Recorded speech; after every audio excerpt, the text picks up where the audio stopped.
અમદાવાદના થલતેજ વિસ્તારમાંથી પસાર થઈ રહ્યા હોવ તો જરા સંભાળીને જજો।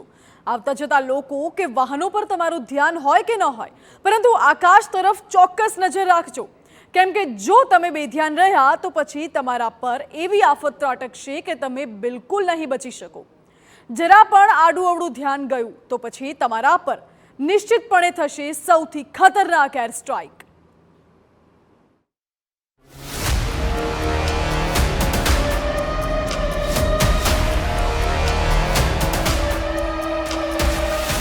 અમદાવાદનો અતિ વ્યસ્ત થલતેજ વિસ્તાર, પરંતુ લોકોમાં છે ભયનો અથાર।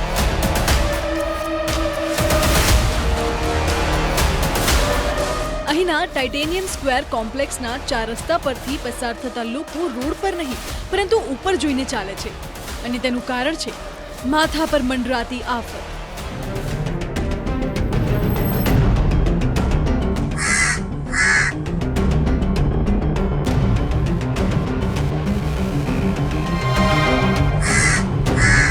અમદાવાદીઓના માથે ત્રાટકી આફત,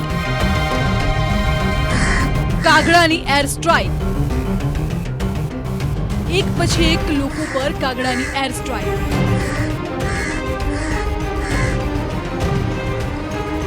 વાહન ચાલક હોય કે રાહદારી, કોઈને નથી છોડતો આ કાગડો।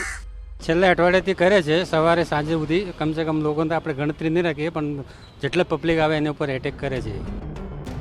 કાગડાનો ઉપાડો, રાહદારીઓએ નાખી રાડો। છેલ્લા એક સપ્તાહથી આ હુમલાખોર કાગડાનો એવો ઉપદ્રવ વધ્યો છે કે લોકો ફફડી રહ્યા છે। જે પણ અહીંથી પસાર થાય તે બને છે કાગડાના હુમલાનો ભોગ।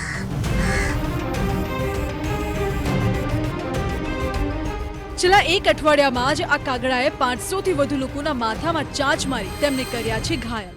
હા, હું પરમ દિવસે અહીંયાથી બાઇક લઈને જતો હતો, ત્યારે પાછળથી એકદમથી આવીને મને કોઈએ માર્યું।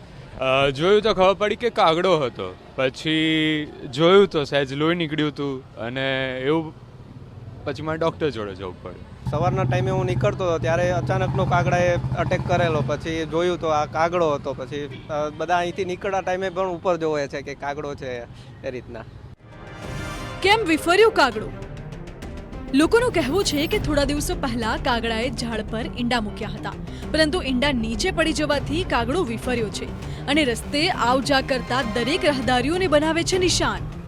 એ કાગડો છે ને, એનો માળો અહીંયા છે, એનું બચ્ચું હતું, નીચે પડી ગયું એટલે કોઈ લોકોએ એને ડ્રમમાં ગાલીને બીજા મૂકી આવ્યા બીજી જ જગ્યાએ।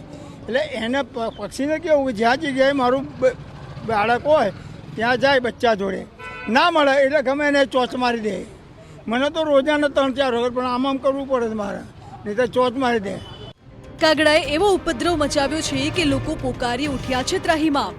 કાગડાનો ભય એટલો છે કે લોકો માથા પર ટોપી કે હેલ્મેટ પહેરવા બન્યા છે મજબૂર। જો તમે પણ અહીંથી પસાર થાઓ તો રહેજો સાવધાન।